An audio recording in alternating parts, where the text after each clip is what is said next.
वनी थो प्यारा मता मूंखे विसारी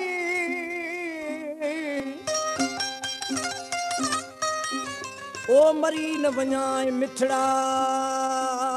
तोखे सारे सारे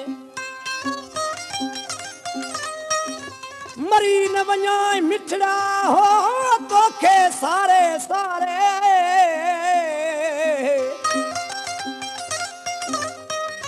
गणती थी गारे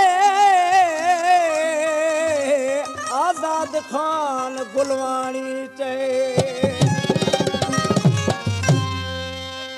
ओ वने थो भले वञो मोटण थी को कजा वने थो भले वञो मोटण थी को कजा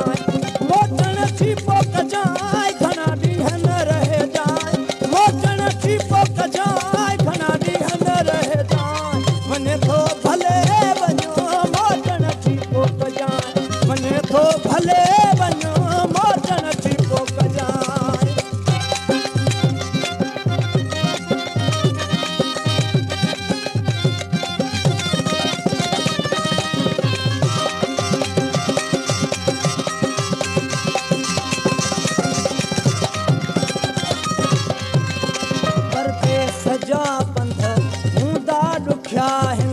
पंहिंजे देश में रब केॾा रंग रखिया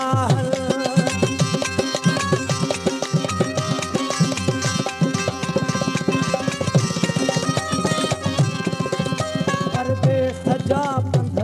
हूंदा ॾुखिया आहिनि पंहिंजे देश में रब केॾा रंग रखिया आहिनि पंहिंजो तर अबाणो विसारे न छॾजांइ विसारे न छॾजांइ घणा ॾींहं न रहे विसारे न छॾजांइ घणा ॾींहं न रहे जांइ वञे थो भले वञो मोटण जी को कजांइ वञे थो भले वञो मोटण जी को कजांइ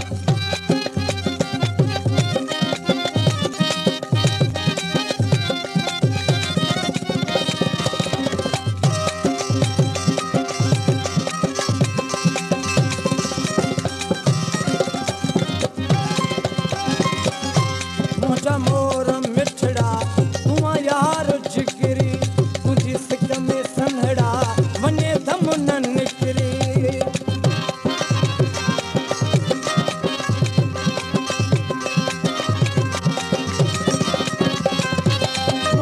मोर मिठड़ा तूं यार जिगरी तुझी सिक में सन्हड़ा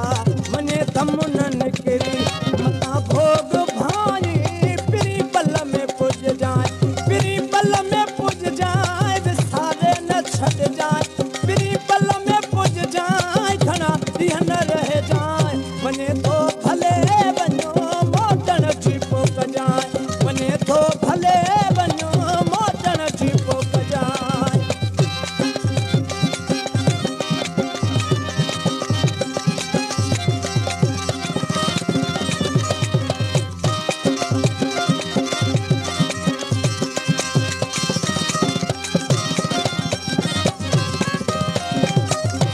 हज़ूर बख़्श जो हिते हिणो हाल आहे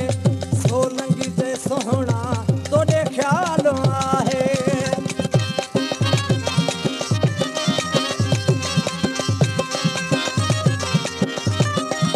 हज़ूर बख़्श जो हिते हिणो हाल आहे सोलंगी ते सोहणा तोॾे ख़्याल आहे तुंहिंजण साण प्यारा खतड़ो तूं लिख जाए खतड़ो तूं लिख जाए घणा ॾींहं न रहे जाए खतड़ो तूं लिख जाए घणा ॾींहं न रहे जाए वञे थो भले वञो मोटण जी को कजाए वञे थो भले वञो मोटण जी को कजाए मोटण जी को कजाए घणा ॾींहं न रहे जाए मोटण जी को कजाए घणा ॾींहं न रहे जाए वञे थो भले